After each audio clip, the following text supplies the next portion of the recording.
বিসমিল্লাহ, আসসালামু আলাইকুম। আজকে আমরা পড়ব গুণগত রসায়ন।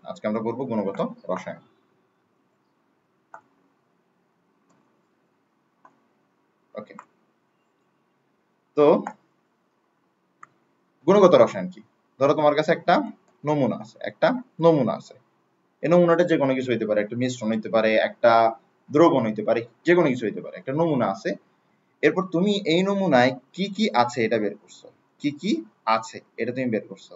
তাহলে তুমি নমুনার কি করছো? তাহলে তুমি নমুনার গুণগত রসায়ন করছো। এবার তুমি যদি কি কি আছে এবং কি পরিমাণে আছে, কি কি আছে কি পরিমাণে আছে, তুমি যদি এটা বের করো তাহলে তুমি নমুনার পরিমাণগত রসায়ন করছো।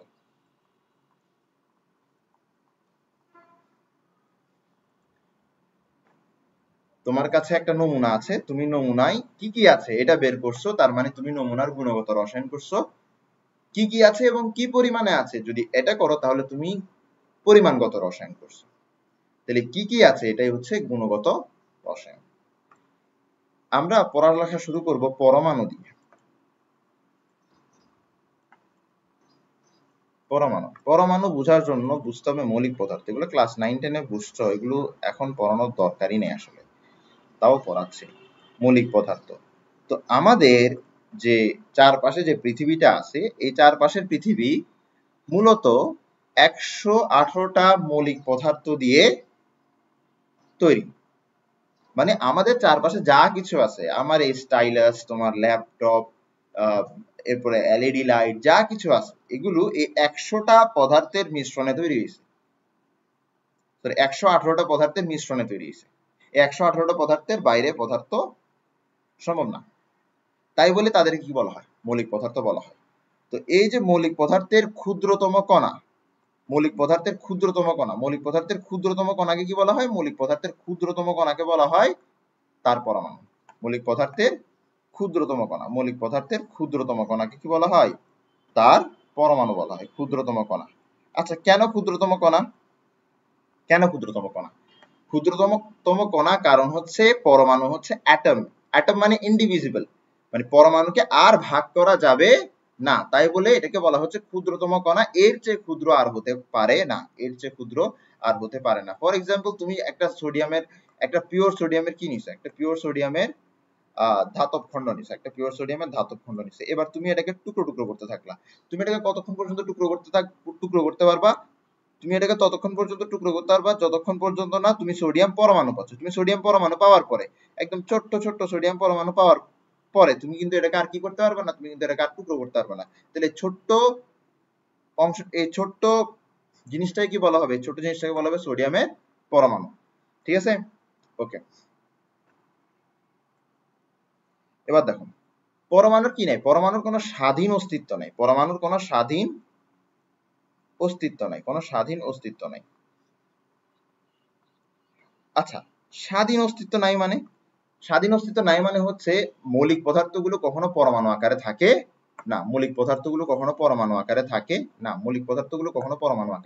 না। এরপরের পয়েন্টটাতে আসি। এরপরের পয়েন্টটা হচ্ছে পরমাণু কি করে?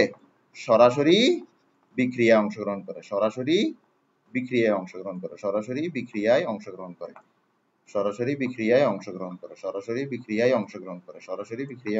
করে। আচ্ছা, যেটার স্বাধীন কোনো অস্তিত্ব নাই, অর্থাৎ মৌলিক পদার্থ পরমাণু হিসেবে থাকেই না, যদি না থাকে তাহলে সে বিক্রিয়া কিভাবে করতেছে? ঠিক না? তো বিষয়টা হচ্ছে মৌলিক পদার্থ সাধারণত পরমাণু আকারে থাকে না।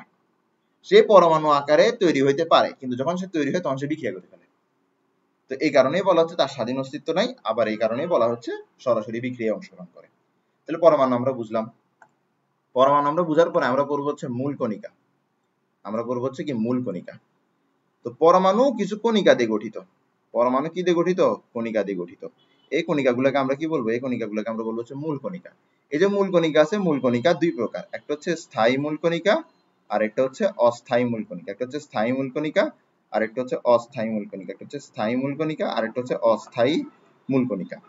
এবার স্থায়ী মূল কণিকা কি? স্থায়ী মূল কণিকা হচ্ছে এমন মূল কণিকা যা সব সময় থাকে, যা পরমাণুর ভেতরে সব সময় থাকে, যা পরমাণুর মধ্যে সব সময় পাওয়া যায়, এটাকে কি বলা হয়? স্থায়ী মূল কণিকা। আর যা সব সময় পাওয়া যায় না, যা অল্প সময়ের জন্য পাওয়া যায়, তাকে বলা হয় অস্থায়ী মূল কণিকা। সব সময় পাওয়া যায় স্থায়ী মূল কণিকা, আর অল্প সময়ের জন্য পাওয়া যায় অস্থায়ী মূল কণিকা। সব সময় পাওয়া যায় স্থায়ী মূল কণিকা, আর অল্প সময়ের জন্য পাওয়া যায় অস্থায়ী মূল কণিকা। ঠিক আছে, এবার এই যে স্থায়ী মূল কণিকা আছে, এই স্থায়ী মূল কণিকার উদাহরণগুলো আমরা একটু করি। পরমাণুতে সবসময় কোন কণিকাগুলো সবসময় পাওয়া যায়? পরমাণুতে প্রোটন, নিউট্রন, ইলেকট্রন।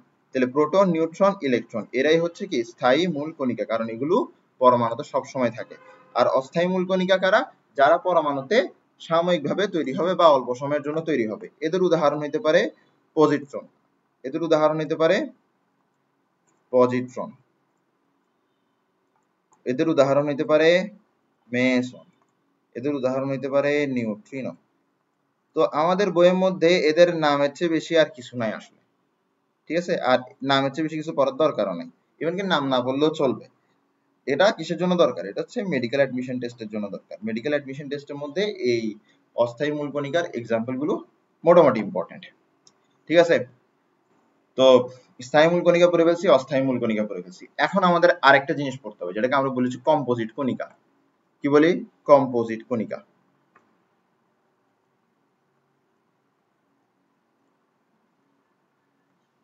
কম্পোজিট কণিকা।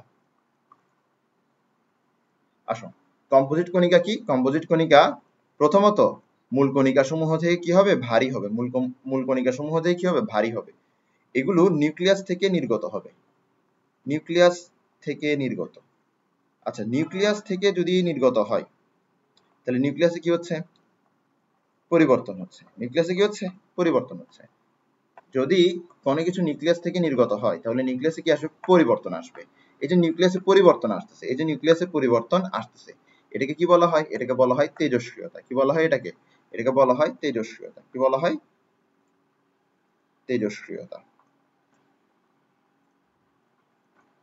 আচ্ছা, এটা একটু উদাহরণ দেখি।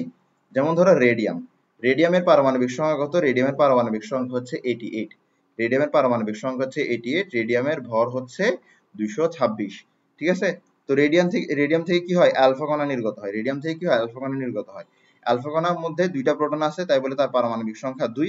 আর অ্যালফা কণার মধ্যে দুইটা প্রোটন, দুইটা নিউট্রন আছে, তাই বলে তার ভর সংখ্যা 4। কারণ ভর সংখ্যা কি? প্রোটন সংখ্যা যোগ নিউট্রন সংখ্যা। আচ্ছা, তো রেডিয়াম থেকে অ্যালফা কণা নির্গত হয়। তো অ্যালফা কণাটা কোথা থেকে নির্গত হচ্ছে? রেডিয়ামের কিন্তু নিউক্লিয়াস থেকে নির্গত হচ্ছে। তাহলে রেডিয়ামের নিউক্লিয়াসে পরিবর্তন আসবে। কত পরিবর্তনটা কিরকম হবে? আগে আগে নিউক্লিয়াসে কয়টা প্রোটন ছিল? 88। আগে নিউক্লিয়াসে কয়টা প্রোটন ছিল? 88। এখন দুইটা চলে গেছে, তাহলে এখন কয়টা প্রোটন থাকবে? 86। ঠিক আছে, আচ্ছা এরপরে দেখো, তো প্রোটন 2 কমে গেছে, ভর কত কমবে? ভর কমবে হচ্ছে 4। ভর কমবে কত? ভর কমবে হচ্ছে 4।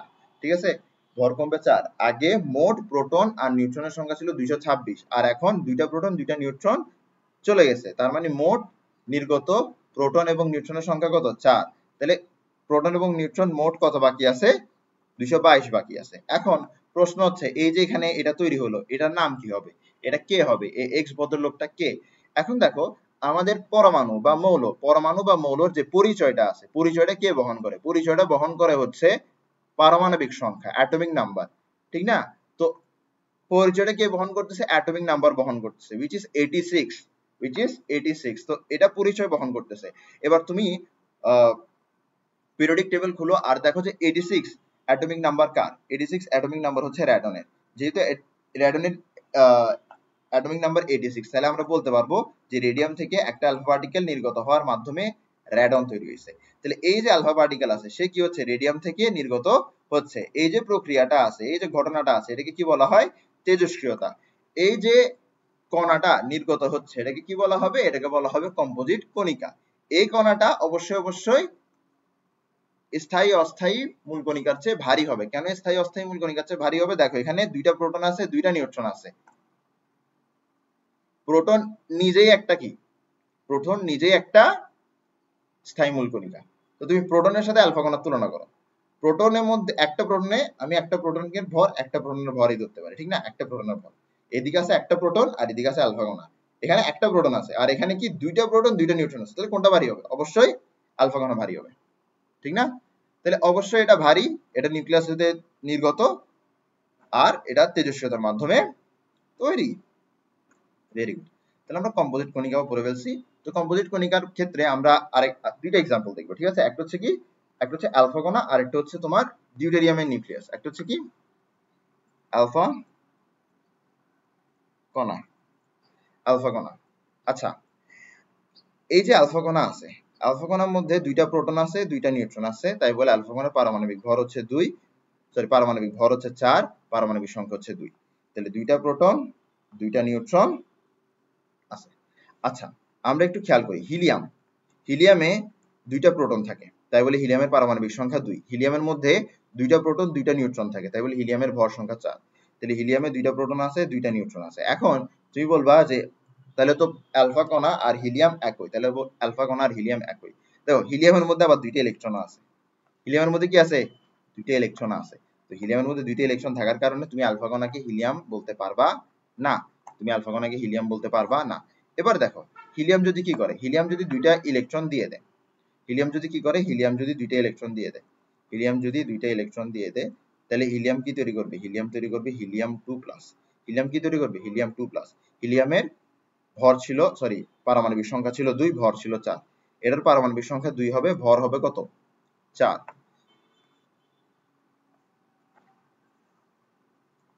ওকে, এবার দেখো আমরা যদি এই হিলিয়াম 2+ এর সাথে কার তুলনা করি, আমরা যদি এই হিলিয়াম 2+ এর সাথে আলফা কণার তুলনা করি, তাহলে আমরা কি পাচ্ছি, দেখো হিলিয়াম 2+ এর মধ্যে কয়টা প্রোটন, দুইটা প্রোটন, কয়টা ইলেকট্রন, দুইটা ইলেকট্রন, সরি কয়টা নিউট্রন, দুইটা নিউট্রন, কয়টা ইলেকট্রন, 0টা ইলেকট্রন।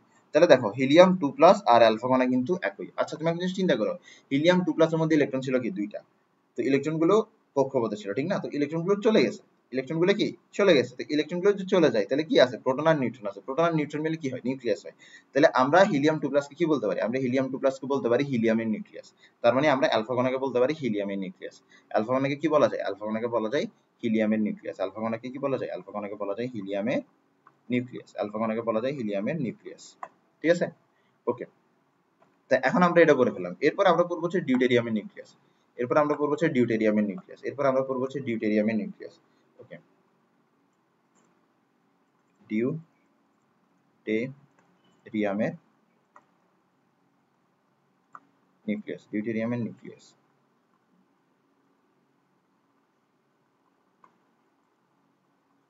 তো ডিউটেরিয়াম কি, ডিউটেরিয়াম হচ্ছে একটা হাইড্রোজেনের মতোই। ডিউটেরিয়াম কি, হাইড্রোজেনই বলতে পারো। ডিউটেরিয়ামকে কি বলতে পারো, হাইড্রোজেন। ডিউটেরিয়াম কি, হাইড্রোজেন। তো এমনি হাইড্রোজেন আর ডিউটেরিয়ামের মধ্যে পার্থক্যটা কোথায়, এমনি হাইড্রোজেন আর ডিউটেরিয়ামের মধ্যে পার্থক্যটা কোথায়, দেখো হাইড্রোজেনে প্রোটন আছে কয়টা, একটা। হাইড্রোজেনে নিউট্রন আছে কয়টা, প্রোটন আছে একটা, নিউট্রন আছে কয়টা, 0টা, কোনো নিউট্রন নাই। তাহলে হাইড্রোজেনের ভর কত, 1। হাইড্রোজেন ইলেকট্রন কয়টা, একটা। এবার আমরা যদি ডিউটেরিয়ামের দিকে দেখি, হ্যাঁ ডিউটেরিয়ামে তোমার প্রোটন থাকবে একটা, ডিউটেরিয়ামে তোমার প্রোটন থাকবে একটা, কিন্তু নিউট্রনও থাকবে একটা। তাহলে ভর কত হয়ে যাবে, 2। তাহলে একটা প্রোটন, একটা নিউট্রন, আর কি একটা ইলেকট্রন, যেটা হলো ডিউটেরিয়াম। এবার আমি যদি ডিউটেরিয়ামের নিউক্লিয়াসের কথা চিন্তা করি, আমি যদি এখান থেকে এই ইলেকট্রনটাকে গায়েব করে দিই, আমি যদি এখান থেকে কি করে দিই, এই ইলেকট্রনটাকে গায়েব করে দিই, অর্থাৎ আমি যদি ডিউটেরিয়াম থেকে একটা ইলেকট্রন রিমুভ করে দিই, তাহলে দেখো শুধুমাত্র প্রোটন আর নিউট্রনই বাকি আছে। প্রোটন আর নিউট্রন বাকি থাকা মানে কি, নিউক্লিয়াস বাকি আছে। কি বাকি আছে, নিউক্লিয়াস বাকি আছে। যেহেতু একটা ইলেকট্রন ছেড়ে দিচ্ছি, তাই বলে এটা কি প্লাস হবে। ক্লিয়ার? তো এটা হচ্ছে ডিউটেরিয়ামের নিউক্লিয়াস। এটা কি ডিউটেরিয়ামের নিউক্লিয়াস। আর এটাও কি এক প্রকার কম্পোজিট কণা, এটাও কি এক প্রকার কম্পোজিট কণা, এটাও কি এক প্রকার কম্পোজিট কণা, এটাও কি এক প্রকার কম্পোজিট কণা। আচ্ছা, তো আমরা এখন সামনের দিকে যাই। এখন আমরা কিছু জিনিস পড়বো। এখন আমরা দুইটা একক ব্যবস্থা করবো, একটা হচ্ছে এসআই একক আর একটা হচ্ছে সিজিএস একক। একটা হচ্ছে এসআই একক আর একটা হচ্ছে সিজিএস একক। তো দেখো আমরা এসআই একক মূলত ব্যবহার করি ফিজিক্সের মধ্যে, ঠিক আছে? তো দূরত্বের জন্য এসআই একক কি, দূরত্বের জন্য এসআই একক হচ্ছে মিটার। দূরত্বের জন্য এসআই একক কি, দূরত্বের জন্য এসআই একক হচ্ছে মিটার। দূরত্বের জন্য এসআই একক হচ্ছে মিটার, ঠিক আছে? এরপরে দেখো, এরপর হচ্ছে ভর। ভরের জন্য এসআই একক কি, ভরের জন্য এসআই একক হচ্ছে কেজি। ভরের জন্য এসআই একক কি, ভরের জন্য এসআই একক হচ্ছে কেজি। ভরের জন্য এসআই একক কি, ভরের জন্য এসআই একক হচ্ছে কেজি। সময়, সময়ের জন্য এসআই একক কি, সময়ের জন্য এসআই একক হচ্ছে সেকেন্ড। সময়ের জন্য এসআই একক কি, সময়ের জন্য এসআই একক হচ্ছে সেকেন্ড। এরপর হচ্ছে বল। বলের জন্য SI একক কি? বলের জন্য SI একক হচ্ছে নিউটন। বলের জন্য SI একক হচ্ছে নিউটন। বলের জন্য SI একক হচ্ছে নিউটন। এরপর হচ্ছে কাজ। কাজের জন্য SI একক কি? কাজের জন্য SI একক হচ্ছে জুল। কাজের জন্য SI একক কি? কাজের জন্য SI একক হচ্ছে জুল। কাজের জন্য SI একক হচ্ছে জুল। কাজের জন্য SI একক হচ্ছে জুল। কাজের জন্য SI একক হচ্ছে জুল। ঠিক আছে? এরপরে ধরো, আচ্ছা তাহলে আমরা এগুলো পড়লাম, হ্যাঁ। এবার আসুন, এবার আমরা পড়বো সিজিএস একক। সিজিএস, তো এস এর ফুল ফর্ম কি ছিল? System international. এস এর ফুল ফর্ম কি ছিল? System international. সিজিএস এর ফুল ফর্ম কি? সিজিএস এর ফুল ফর্ম হচ্ছে সেন্টিমিটার, গ্রাম, এটা কি? সেকেন্ডস। সেন্টিমিটার, গ্রাম, সেকেন্ডস। তাহলে বলো দূরত্বের জন্য সিজিএস সিস্টেমে, সিজিএস একক ব্যবস্থায় দূরত্বের জন্য একক কি হবে? সিজিএস একক ব্যবস্থায় দূরত্বের জন্য একক হবে সেন্টিমিটার। সিজিএস একক ব্যবস্থায়, সিজিএস একক ব্যবস্থায় ভরের একক কি হবে? ভরের একক হবে গ্রাম। সিজিএস একক ব্যবস্থায় ভরের একক হবে গ্রাম। সময়ের একক কি হবে? সময়ের একক সেকেন্ড হবে। সময়ের একক কি হবে? সময়ের একক সেকেন্ড হবে। সময়ের একক সেকেন্ড হবে। এরপর হচ্ছে বলের একক। বলের একক হবে ডাইন। বলের একক কি হবে? বলের একক হবে ডাইন। বলের একক হবে ডাইন। বলের একক হবে ডাইন। বলের একক হবে ডাইন। ঠিক আছে? এরপরে জুলের একক কি হবে? জুলের একক হবে হচ্ছে আর্ক। জুলের একক কি হবে? জুলের একক হবে হচ্ছে আর্ক। জুলের একক হবে হচ্ছে আর্ক। ঠিক না? জুলের একক হবে হচ্ছে আর্ক। তাহলে আমরা একক ব্যবস্থাগুলো বুঝছি, একক ব্যবস্থা বুঝছি। তাই একক ব্যবস্থার মধ্যে, একক ব্যবস্থার মধ্যে আমরা কি করি? এককগুলো বিভিন্ন রাশির জন্য আমরা এককগুলোকে নির্দিষ্ট করে দিই। ঠিক আছে? একক ব্যবস্থা কি করি? বিভিন্ন রাশির জন্য এককগুলোকে নির্দিষ্ট করে দিই। আচ্ছা দেখো, আমরা কি লিখতে পারি? আমরা এখানের মধ্যে কনভার্সন গুলো লিখতে পারি। ঠিক আছে? যেমন ধরো 1 মিটার আর সেন্টিমিটার মাঝখানে কনভার্সনটা কিরকম হবে? 1 মিটার সমান সমান 100 সেন্টিমিটার। 1 কেজি এবং গ্রামের মধ্যে যদি কনভার্সনটা দেখি, তাহলে 1 কেজি সমান সমান কি? 10⁻³ গ্রাম। এরপরে যদি আমরা ডাইন আর নিউটনের মাঝখানে কনভার্সন দেখি, তাহলে 1 নিউটন সমান সমান 10⁵ ডাইন। এরপরে যদি আমরা আর্ক এবং জুলের কনভার্সনটা দেখি, তাহলে 1 জুল সমান সমান কি? 10⁷ আর্ক। এরপরে হচ্ছে আমরা পড়বো আরেকটা জিনিস, আচ্ছা চার্জের একক। চার্জের একক, চার্জের একক, চার্জের একক কি হয়? চার্জের একক হচ্ছে কোলাম। এখানে চার্জের একক কোলাম, আর সিস্টেম ইন্টারন্যাশনাল চার্জের একক কি? কোলাম। আর সিজিএস এর চার্জের একক হচ্ছে ইলেকট্রোস্ট্যাটিক ইউনিট। সিজিএস এর চার্জের একক কি? সিজিএস এর চার্জের একক হচ্ছে ইলেকট্রোস্ট্যাটিক ইউনিট। ঠিক আছে? তাহলে আমরা নিউটন আর ডাইনের সম্পর্ক দেখলাম, জুল এবং আর্গের সম্পর্ক দেখলাম। তাহলে এখন কি দেখা বাকি আছে? এখন দেখা বাকি আছে আমার কোলাম্ব আর ইলেকট্রোস্ট্যাটিক ইউনিটের সম্পর্ক। কোলাম্ব আর ইলেকট্রোস্ট্যাটিক ইউনিট সম্পর্ক হচ্ছে 1 কোলাম্ব সমান সমান 3 × 10⁹ ইলেকট্রোস্ট্যাটিক ইউনিট। ঠিক আছে? আচ্ছা এবার একটা খুব সুন্দর একটা জিনিস মাথায় আসতে পারে যে আসলে একক ব্যবস্থা কেন দরকার? আসলে একক ব্যবস্থা কেন দরকার? ঠিক আছে? আসলে একক ব্যবস্থা কেন দরকার? ধরো তোমাদের ক্লাসের মধ্যে তোমরা কি করতেছো? ধরো তোমরা ক্লাসের মধ্যে তোমরা একটা অঙ্ক করতেছো। এই অঙ্কের মধ্যে কি করতেছো? তোমরা ধরো বল বের করতেছো। বলের সূত্র কি? আমরা আশা করি ক্লাস 9 10 থেকে বলের সূত্র শিখে আসছি, সেটা হচ্ছে F = ma। ঠিক আছে? তো ধরো 1 কেজি বস্তুর উপর তোমরা বল চিন্তা করতেছো। 1 কেজি বস্তুর উপর তোমরা বল চিন্তা করতেছো। তো ধরো তুমি কি করছো? তুমি ভরের একক বসাইছো কেজিতে, তোমার বন্ধু ভরের একক বসাইছে গ্রামে। তাহলে তুমি কত বসাবা? তুমি বসাবে 1 কেজি, ও বসাবে কত? 1000 গ্রাম। ঠিক আছে? আচ্ছা তাহলে মানগুলো কি হচ্ছে? একক ভিন্ন হওয়ার কারণে মানগুলো কি হচ্ছে? ভিন্ন হচ্ছে। ধরো ত্বরণ, তুমি ত্বরণ কিসে বসাইছো? Metre second inverse two. তোমার বন্ধু ত্বরণ কিসে বসাইছে? তোমার বন্ধু ত্বরণ বসাইছে কি? Metre second inverse two. এবার দেখো তোমার একটা মান আসবে বলের, তোমার বন্ধুর একটা মান আসবে বলের। বলের মান কি হবে? অবশ্যই অবশ্যই ভিন্ন হবে। বলের মান কি হবে? অবশ্যই অবশ্যই ভিন্ন হবে। কারণ একবার তুমি ভরের একটাই কি নিছো? কেজি নিছো, আর একবার তুমি ভরের একটাই কি নিছো? গ্রাম নিছো। ঠিক আছে? এই কারণে মান কি হচ্ছে? চেঞ্জ হচ্ছে। তাহলে এখানে কি করতে হবে? এখানের মধ্যে অবশ্যই অবশ্যই এটা নির্দিষ্ট করে দিতে হবে যে কোন কোন এককে এই রাশিগুলোর মান নিতে হবে, কোন কোন এককে এই রাশিগুলোর মান নিতে হবে। তো এটাই হচ্ছে আমাদের একক ব্যবস্থা। তো আমাদের একক ব্যবস্থা হচ্ছে যদি দূরত্বের একক মিটার ধরা হয়, তাহলে ভরের একক ধরতে হবে কেজি, সময়ের একক ধরতে হবে সেকেন্ড, বলের একক ধরতে হবে নিউটন, কাজের একক ধরতে হবে জুল, চার্জের একক ধরতে হবে কোলাম। অথবা তুমি যে কোনো একটা দিয়ে বলতে পারো এইভাবে, যদি বলের একক নিউটন বসানো হয় তাহলে দূরত্বের একক বসাতে হবে মিটার, ভরের একক বসাতে হবে কেজি, সময়ের একক বসাতে হবে সেকেন্ড, কাজের একক বসাতে হবে জুল, চার্জের একক বসাতে হবে কোলাম। ঠিক আছে? অথবা তুমি এভাবে বলতে পারো, যদি আমরা চার্জের একক কলাম বসাই তাহলে দূরত্বের একক মিটার বসাবো, ভরের একক কেজি বসাবো, সময়ের একক সেকেন্ড বসাবো, বলের একক নিউটন বসাবো, কাজের একক জুল বসাবো। তো আসলে আমরা কি শিখতেছি? আমরা এখানের মধ্যে শিখতেছি একক ব্যবস্থা। একক ব্যবস্থা কি করে? একক ব্যবস্থা আমাকে অনেকটা হিসাব কিতাবের মধ্যে এককগুলো নির্দিষ্ট করে দেয় যে তুমি এই এককগুলোই ব্যবহার করবে, এই এককগুলো ছাড়া তুমি অন্য কোনো একক ব্যবহার করবা না। ঠিক আছে? এটা করলে হয় কি, এটা করলে আমাদের যে কোনো একটা পার্টিকুলার প্রবলেমের জন্য একটা পার্টিকুলার অ্যান্সার থাকে। ঠিক আছে? মানে আমরা ফিক্সড অ্যান্সার পাচ্ছি। মানে একটা বিষয় নিয়ে যদি আমি হিসাব কিতাব করি, তুমি হিসাব কিতাব করো, তখন সেম আসবে। কেন আসবে? কারণ আমরা দুজন একই একক ব্যবস্থা ইউজ করছি। যদি আমরা দুজন কি না করি, একই একক ব্যবস্থা ইউজ না করি, তাহলে কিন্তু মানে আমরা যদি এককগুলো একটা নির্দিষ্ট একক ইউজ না করি, তুমি আর আমি যদি সবগুলো রাশির একই একক ইউজ না করি, তাহলে কিন্তু মানটা কি আসতেছে না, একই আসতেছে না। তো এটা কি করবে? একটা ক্যালকুলেশনের কমপ্লেক্সিটি তৈরি করবে। এই ক্যালকুলেশনের কমপ্লেক্সিটিটা অতিক্রম করার জন্যই তোমার একক ব্যবস্থা আছে। ঠিক আছে?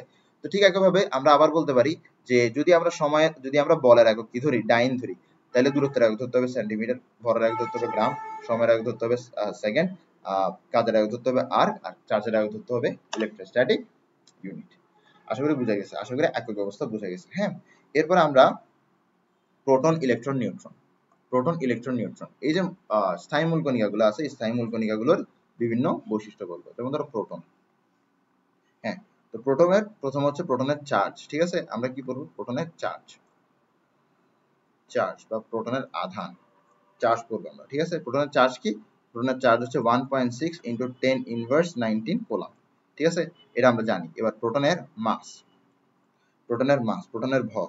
প্রোটনের ভর কত? প্রোটনের ভর হচ্ছে 1.67 into 10 to the power minus 27, মানে 10 ইনভার্স 27 কেজি। ঠিক আছে? এটা হচ্ছে প্রোটনের ভর। ওকে, এবার দেখো আমরা এই কলামটাকে কি করব? এই কলামটাকে আমরা এভাবে ইলেকট্রোস্ট্যাটিক ইউনিটে নিয়ে যাব। এই কনভার্সনটা ইউজ করে ইলেকট্রোস্ট্যাটিক ইউনিটে নিয়ে যাব। যদি নিয়ে যাই, এটা কত হবে? 4.8 ইন্টু 10 ইনভার্স 19 ইলেকট্রোস্ট্যাটিক ইউনিট। কি হবে? 4.8 ইন্টু 10 ইনভার্স 19 ইলেকট্রোস্ট্যাটিক ইউনিট। তাহলে প্রথমটা আমরা দিলাম এসআই এককে, পরে আমরা কি লিখতেছি? একই চার্জ এবং ভর আমরা লিখতেছি সিজিএস এককে। তাহলে আমরা কেজি কে সিজিএস এককে কিসে নিব? গ্রামে নিব। যদি গ্রামে নিই তাহলে এটা কি হবে? 1.67 ইন্টু 10 ইনভার্স 24 গ্রাম। বুঝা গেছে? এবার দেখো আমরা ফর এক্সাম্পল আমি তোমাকে বলি, একটা সোডিয়াম একটা ইলেকট্রন হারালে তার চার্জ আমরা কি দিই? Sodium plus. ঠিক আছে? আবার একটা ক্লোরিন একটা ইলেকট্রন নিলে তার চার্জ আমরা কি দিই? Chlorine minus. ঠিক আছে? তো এই জায়গায় তুমি একটা জিনিস দেখো, এই জায়গায় প্রোটনের সংখ্যা ইলেকট্রনের সংখ্যা থেকে এক বেশি, প্রোটনের সংখ্যা ইলেকট্রনের সংখ্যা থেকে এক বেশি, তাই বলে চার্জ হচ্ছে +1। তো একটা প্রোটন বাড়তি থাকার কারণে চার্জ কি হয়েছে? +1 হয়েছে। তো এই যে +1 চার্জটা আছে, আসলে চার্জ +1 নেই, আসলে চার্জ হচ্ছে 1.6 × 10 ইনভার্স 19 কুলম্ব। কিন্তু এই যে +1টা ধরি, এটা হচ্ছে হিসাবের সুবিধার কারণে ধরি, হিসাবের সুবিধার জন্য ধরি। তো এটা +1 ধরতেছি, এটাকে আমরা বলি হচ্ছে রিলেটিভ চার্জ। কি বলি এটাকে? Relative charge. তো রিলেটিভ চার্জ কত? রিলেটিভ চার্জ হচ্ছে +1। ঠিক আছে? রিলেটিভ চার্জ কত? রিলেটিভ চার্জ হচ্ছে +1। ঠিক আছে? রিলেটিভ চার্জ কত? রিলেটিভ চার্জ হচ্ছে +1। আচ্ছা, এই যে ভর আছে, ভরকে চাইলে আমরা আরেকটা এককে লিখতে পারি, যেটা হচ্ছে কি? Atomic mass unit. তো মাথায় রাখবা, প্রোটনের ভর যেটা অ্যাটমিক মাস ইউনিট সেটা। তাহলে আমরা বলতে পারি এটার ভর হচ্ছে 1 AMU। ভর কি? 1 AMU। ঠিক আছে? তুমি 1 AMU মনে না রাখতে যদি চাও, তুমি যদি একদম বইয়ের মতন লিখতে চাও, তাহলে এটা হবে 1.0074 AMU। কিন্তু এটা করলে হচ্ছে তোমার একটু মানে মানে এত কষ্ট করার দরকার আছে? সহজভাবে মাথায় রাখো না, সহজভাবে মাথায় রাখো। এইভাবে মাথায় রাখলে তোমার এএমইউ এর কনসেপ্টটাও ক্লিয়ার হয়ে গেছে। এএমইউ এর কনসেপ্টটা কি? এএমইউ এর কনসেপ্ট হচ্ছে একটা প্রোটনের ভরকে কি বলা হয়? 1 AMU। একটা প্রোটনের ভরকে কি বলা হয়? 1 AMU। তুমি এইভাবে বললে তোমার এএমইউ এর কনসেপ্টটাও কি হয়ে গেল? এএমইউ এর কনসেপ্টটাও ক্লিয়ার হয়ে গেল। আচ্ছা, তাহলে আমরা প্রোটন নিয়ে পড়ালেখা করে ফেলছি। এরপর আমরা করব হচ্ছে নিউট্রন নিয়ে। নিউট্রনের কোনো চার্জ আছে? নিউট্রনের কিন্তু কোনো চার্জ নেই। নিউট্রনের কোনো চার্জ নাই। নিউট্রনের ভর আছে? নিউট্রনের ভর হচ্ছে তোমার প্রোটনের ভরের সমান। নিউট্রনের ভর কি? প্রোটনের ভরের সমান। ঠিক আছে? তাহলে প্রোটনের ভরের জন্য যা যা লিখছো, নিউট্রনের ভরের জন্য কি করতে পারবা? ঠিক তাই লিখতে পারবা। প্রোটনের ভর আর নিউট্রনের ভর সমান, প্রোটনের ভর আর নিউট্রনের ভর সমান, প্রোটনের ভর আর নিউট্রনের ভর সমান। তো নিউট্রনের রিলেটিভ চার্জ কি? নিউট্রনের রিলেটিভ চার্জ হচ্ছে 0। এরপর আসো ইলেকট্রন। এরপর আমরা যাব হচ্ছে ইলেকট্রনে। এবার ইলেকট্রনের কি চার্জ আছে? ইলেকট্রনের চার্জ আছে। আমরা কি জানি? আমরা জানি ইলেকট্রন আর প্রোটনে চার্জের মান সমান, কিন্তু ধর্মটা বিপরীত, প্রকৃতিটা হচ্ছে কি বিপরীত। ঠিক আছে, মান সমান কিন্তু প্রকৃতিটা বিপরীত। তাহলে এটা হচ্ছে ধনাত্মক 1.6 × 10⁻19 না? তাহলে ইলেকট্রনের চার্জ কি হবে? ঋণাত্মক 1.6 × 10⁻19 কুলম্ব। ঠিক আছে, এবার এটাকে যদি আমরা ইলেকট্রোস্ট্যাটিক ইউনিটে নিয়ে যাই, দিন শেষে এটাই আসবে, জাস্ট ঋণাত্মক আসবে। কি আসবে? জাস্ট ঋণাত্মক আসবে। ওকে, এবার ভরের দিকে আসো। ভর হচ্ছে কি, ইলেকট্রনের ভরটা একটু মনে রাখা কঠিন। এটা হচ্ছে 9.11 × 10⁻31, 9.11 × 10⁻31 কেজি। ঠিক আছে, এটাকে যদি আমরা গ্রামে নিতে চাই, তাহলে কি করতে পারি? এটার সাথে 10⁻³ গুণ করে দিতে পারি। যদি 10⁻³ গুণ করে দিই, তাহলে 10⁻28 কেজি চলে আসলো। সরি, গ্রাম চলে আসবে, পাগল হয়ে গেছি কেন। কেজির সাথে যদি আমরা 1000 গুণ করি, তাহলে কি হয়? গ্রাম আসে না? তাহলে আমরা গ্রাম পাই না। ঠিক আছে, এবার এটার এমইউ কত হবে? এটার এমইউ হবে 0.00054 এমইউ, 0.00054 এমইউ, 0.00054 এমইউ, 0.00054 এমইউ। ঠিক আছে, 0.00054 এমইউ। তো আমরা এই হিসাবটা চাইলে ক্যালকুলেটরে করতে পারি। এই হিসাবটা চাইলে ক্যালকুলেটরে করতে পারি। আমরা কি জানি? আমরা জানি যে 1.67 × 10⁻24, সরি 10⁻20, হ্যাঁ 10⁻27 কেজি হচ্ছে কি 1 এমইউ, মানে হচ্ছে একটা প্রোটনের ভর কি 1 এমইউ। তাহলে 1 কেজির জন্য এটা কি হবে? 1 ডিভাইডেড বাই 1.67 × 10⁻27 এমইউ। তাহলে ইলেকট্রনের ভর কত? 9.11 × 10⁻31। তাহলে ইলেকট্রনের ভর হচ্ছে এত। তাহলে এত কেজির জন্য কত এমইউ পাবো? 9.11 × 10⁻31 ডিভাইডেড বাই 1.67 × 10⁻27 এমইউ। ঠিক আছে, তাহলে আমরা যদি হিসাব করি, তাহলে আমরা কি পাচ্ছি? 9.11 × 10⁻31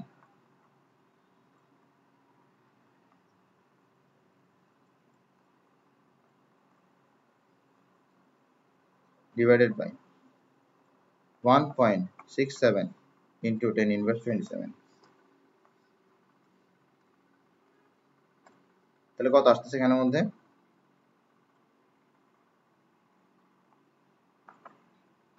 তাহলে এখানে আসছে 5.4 × 10⁻4। তো 5.4 × 10⁻4 কি? এটাই তো, ঠিক না? তাহলে দেখো এটাই আসতেছে দিন শেষে। তো এটা আমাদের কষ্ট করে মুখস্থ করার দরকার নেই, আমরা চাইলে এরকম হিসাব করে এক নিয়মে বের করে ফেলতে পারবো।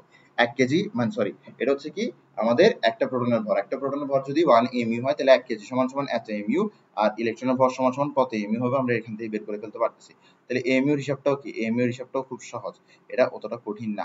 তো এই যে ইলেকট্রন আছে, ইলেকট্রনের চার্জটাকে আমরা কি ধরি? ইলেকট্রনের চার্জটাকে আমরা রিলেটিভ চার্জটাকে আমরা -1 ধরি। ইলেকট্রনের রিলেটিভ চার্জকে আমরা কি ধরি? ইলেকট্রনের রিলেটিভ চার্জকে -1 ধরি। যেমন ধরো একটা ক্লোরিন যদি একটা ইলেকট্রন গ্রহণ করে, তাহলে তার চার্জ দিয়ে আমরা -1, তার মধ্যে একটা ক্লোরিন বাড়তি আছে, একটা ক্লোরিন বাড়তির জন্য আমরা কি দিচ্ছি? মাইনাস দিচ্ছি, ঠিক না? তাহলে ফার্স্ট ক্লাস আমাদের এতটুকুই। Thank you so much. Next class আমরা পরমাণু মডেল দিয়ে স্টার্ট করবো ইনশাআল্লাহ।